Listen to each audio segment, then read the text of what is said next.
Hello and welcome back to Taylor Talks. If you have no idea what's going on or who I am, I'm Taylor. Oh my gosh, Taylor. I'm Taylor, nice to meet you.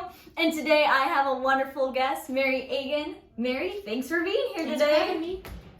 Gosh, every time I mess up, I want to start over, but you know what? I'm like, we're all human. Gotta go. Right? Gotta get going. Well, thank you guys. And if you didn't know, as always, today is brought to you by Upkeep Home Warranty and Maintenance. So we're the only home warranty. It comes out 4 times a year. Yes, 4 times a year. And we come out and we do your home's maintenance. So anything from an HVAC clean and check, filter changes, checking the supply lines, your GFCI functions, vacuuming refrigerator coils, a ton of different things. So you can take time to do the things that you want to do, and we can take the time to do your home's maintenance. But I'm really excited today because I've known Mary for, how long have we known each other? Almost a year, I'd say. Yeah, almost a year. And what she does is absolutely amazing, and she really cares about what she's doing. So I really want to get in and learn more about her. So Mary, so you're with Goosehead Insurance. Yeah. So how did you get into this career? What kind of pushed you in the direction of, getting into insurance? Yeah. So I'll just back up a little bit. So Goosehead it's a silly name, but it's one of the largest national brokerages for home and auto insurance.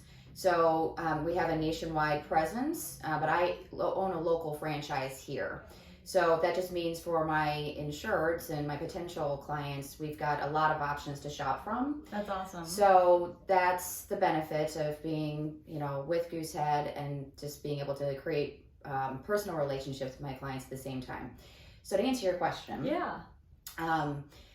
My husband and I owned a restaurant when I was very young. We were very young, and it didn't last, but it just sparked something in me as far as entrepreneurship. Yeah. And I made my way through a variety of different careers and ended up in the corporate world. And while doing that, I read Warren Buffett's biography. Okay. And started to really get interested in residual income and that line of work. And when I was making a transition out of corporate, State Farm actually approached me and enlightened me to the idea of owning a franchise. Wow. Okay. I didn't end up going in that direction. I became a broker instead, meaning I have more than one option, not just one. Exactly. But it was the connection between owning my own business at one point and never losing that bug, and understanding the industry and the positives, and then just wanting to help people. I mean, insurance is tricky. You have to be licensed to sell it. So if you're not licensed, you don't know anything about it, and you need to know. Yeah, it's a very I hate to say minefield, but I feel like it's like a minefield of things, especially if you have no idea what you're doing. Yeah, it's jargon. It's words people don't understand. So yeah, exactly. So what do you really like about it? Just educating.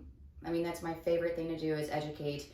I win a lot because I do have great rates, but even when I don't, and somebody comes to me with a comparable quote, and the other company provides a better premium, I still go through the policy with them. I want to make sure they know how they're covered and what it means for them, because when you purchase insurance, you're making a bet that something's going to happen, and the insurance company's making a bet that it's not. Yeah. But when something does, that's always a possibility, you want to know what you're responsible for versus what will be covered by insurance. You don't want to be surprised. No, you don't want to be surprised with not being able to put your roof back on your home because the insurance company's not giving you the amount you need to pay out. Or you don't want to be surprised that you didn't realize when you put in a claim to fix something in your home or in your car that you have to pay a ton out of pocket. So, you want to be able to proceed through life smoothly. Exactly. And trust what you have. So my favorite thing is to be able to educate them on that. Yeah, and this leads actually right into my next question. So, why is it really important to know what's covered? Why should people actually know what's on there instead of just, I'll pay this because it's cheap? Yeah. I mean, for exactly what I just said. Yeah. I mean, unless you are prepared to withstand a financial hit, which a lot of us aren't, especially now. Yeah. You've got to be covered right in a way that you understand what the expectations are from you as a homeowner and the driver of vehicle versus what the company is responsible for. And it comes down to the connection between being the owner and being responsible and knowing that insurance covers the sudden and unexpected. Mm-hmm. It doesn't cover wear and tear, which is where the gap is filled with, Yeah. you know, a home warranty. Yeah. With insurance, it's just something that you don't know is going to happen. You have no control over it. Exactly. So you need to know that, because if you have a leak, let's say in your roof, and you don't attend to it and you let it sit, there's going to be an issue when you put in a claim, because they're going to put the burden on the owner is, why didn't you put a tarp up? Why didn't you? So it's important that folks know this stuff. Yeah. Well, and it's important too. It's called an endorsement. Like if you had a sump pump, you can get an endorsement for water right? backup. Yeah. Yeah. So there's things like that I feel like it's great to have someone, especially like you, who you know what you're doing and you're actually going to ask all the correct questions to make sure everything's covered. Because I feel like in a lot of different situations, those questions aren't asked. Right. And when something happens like that, and they don't have, you know, like that endorsement or something like that, it's like, now what? Right. Yeah, and there is a fine line, because there are so many ways to cover your home, or your, and mostly it's the home. The auto's a bit simpler. Yeah. But, you know, there's a lot of bells and whistles that can be added to a policy. So it's important to draw that line between what is really needed, what is possibly not. Definitely. And that comes out in the conversation with people as we issue the policies. Yeah, most definitely. I think that's extremely important. And I like that you do the education portion, because a ton of people think they know and they want to pretend they know. Right. But most people really don't, you know? They get their, like, a lot of people get a car before they buy a house, you know? Mm-hmm. But when you get that car, I mean, if you haven't talked to someone previously, you're just calling someone hoping they cover you for a pretty okay price. Mm-hmm. You don't really care what's being covered sometimes. No, it's true. You know, like, and especially with a vehicle, it's so important, because liability is a huge expense. It can be. Yeah. You know, your liability covers you when you cause an accident, you hurt someone. Mm-hmm. Imagine, I mean, like, we can walk through the doors of a hospital and you're 20 grand in. You know what I mean? It's ridiculous. So when you're responsible for someone else's injury, and they actually maybe are hospitalized or even fatal, if you exceed what's on your policy, you're paying out of pocket for the rest of that. And that can be detrimental and completely change the path of someone's life. Oh, 110%. So, yeah, car wrecks can absolutely, you know, and not even just, you know, what has happened to you. Like you were saying, if you have to pay for someone else's medical bills, like, oh my gosh. And that's why it's so important. Like, a while back, and I did this, you know, just got some random insurance so I could get the car out of the dealership. And I believe it was the underinsured motorist. I don't think I had any coverage for. No clue. Didn't even realize, because I was dumb and didn't think to check. Thank God nothing happened, right? But what if something did? So someone hit you that didn't have insurance or didn't have enough? Yeah, like that would be... No, it's super important. Because to that point, you don't want to be put in the hospital by someone hitting you that doesn't have enough insurance to pay for your hospital bills. Exactly. You're paying out of pocket for something that you don't even do. You're in the hospital. It's not even, you didn't do anything. You're just there for someone else's fault. Exactly. And it was one of those things that was, you know, the cheapest one. I literally just called someone. I'm like, I just need coverage so I can get this car off of, you know, the lot. Like, and I was I say a lot younger, but I was younger. I wasn't thinking, and you know, at the time, it wasn't even, I even think about that certain things wouldn't be covered. Why would you? Yeah, I'm like, oh, I'm fine. You're thinking about the car, you're thinking about this cool thing you want to drive. Right, I'm like, I want to get the heck out of here, you know? So I didn't think about it. So it's just so crazy that, you know, and it was someone I've never met, completely over the phone, never developed a relationship with. So it was something, you know, they never, I guess, thought to do that, I guess. They conduct business differently. Yeah. So I think it's so important, you know, what you do, you educate, you go over, you have a personal relationship, so you can really uncover the needs that they have. Right. And to that point, you know, a lot of these folks, bigger companies, deal with call services where it's a 1-800 line that you don't have an actual contact to connect with each time you need help. Yeah. But you also want somebody who's going to pick up the phone when you're scared, when something's just happened, when you need advice. Even simple things, you know, so that's what I enjoy doing as well that's actually one of my favorite things to do, is be there for folks when they need advice, current policyholders, you know. Yeah, definitely. So you're in insurance now, but when you were little, what did you want to be? I wanted to be an actress. Really? Yeah. I was, there was the Muni here locally has a student program, Muni Student Theater, and my mom, she was fully supportive of it when I was little. And so, you know, I was in all kinds of performances, and I loved it.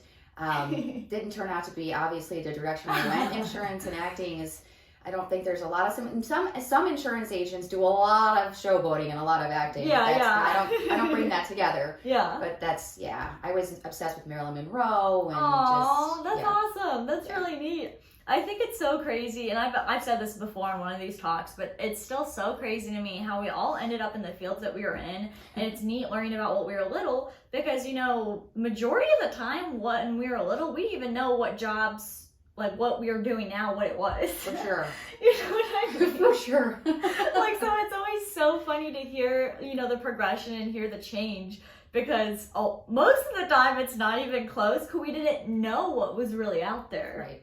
Which is something I wish they taught more in school. I agree. I know I'm taking this in a completely different direction. No, but especially financial stuff. But yes. Yeah. Well, and I think they need to definitely teach, you know, more about like mortgages and stuff, and just the real estate market in general, and all the people you need to talk to, like your title company, your insurance person, you know, why you should use all that stuff. I think that would be a really important class. I agree. Because it's the biggest typically it's the biggest financial decision people make in their life. Definitely. Well, and I can bet you money there's people doing the same thing I did when I bought my car, is just calling someone to get home insurance. Yeah, I have to slow people down because they'll call and they'll say, I just want the cheapest. I was told you could give me the cheapest, you know, because I'm a broker. Yeah. And I'm like, I hear you, but let's take a minute because you're going to want to understand what you're buying. Definitely. You know, you're like, let's get you something that will actually help you. And oh, by the way, we're going to get you, I just had this discussion yesterday. Yeah. Oh, by the way, this is still the best rate, but you don't have to, because he's like, just give me the lowest rate and then I'll change my policy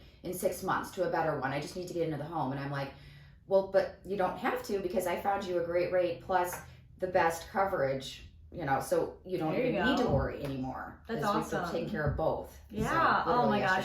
That's awesome. Well, yeah, and that, you know, definitely makes them feel better, so they don't have to remember in 6 months. Yeah, nobody's going to remember. They're not going to call. They put it on me to call them, and I'm like, let's work together in a different way. Right.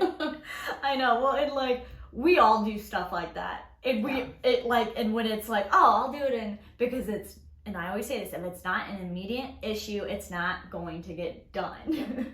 The list just sits there. Exactly. And you don't want to wait until it's too late, because once something's already happened, you can't do anything. Exactly. You're stuck. Well, awesome, Mary. Thank you for the wonderful information today. I hope someone out there, I hope this just reached you. Talk to Mary, okay? If you don't know what's covered, you should probably talk to her and have her help you out, because it's very important. And like we said, so many people get into the situation and something's already happened. Like, actually, for example, before we go, I just thought of something. So my husband, a few years ago, a deer slammed into his car.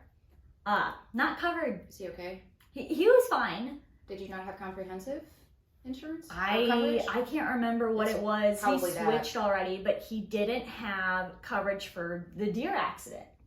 Yeah. And now he does, you know, because it's already happened. But it's like, now that we have it, it's probably never going to happen. Mm-hmm. But yeah, don't wait until that moment. Okay, deer run around, and not just deer, but just make sure you check. Right. Talk to Mary. You know, have someone look at what you have now to make sure you are in the best. So when the worst of the worst happens, you are ready for it. Well, thank you, Mary, for being here today. And thank you guys for watching. Have a great day. Happy St. Patty's. Happy St. Patty's Day. I'm wearing green and I forgot. See you.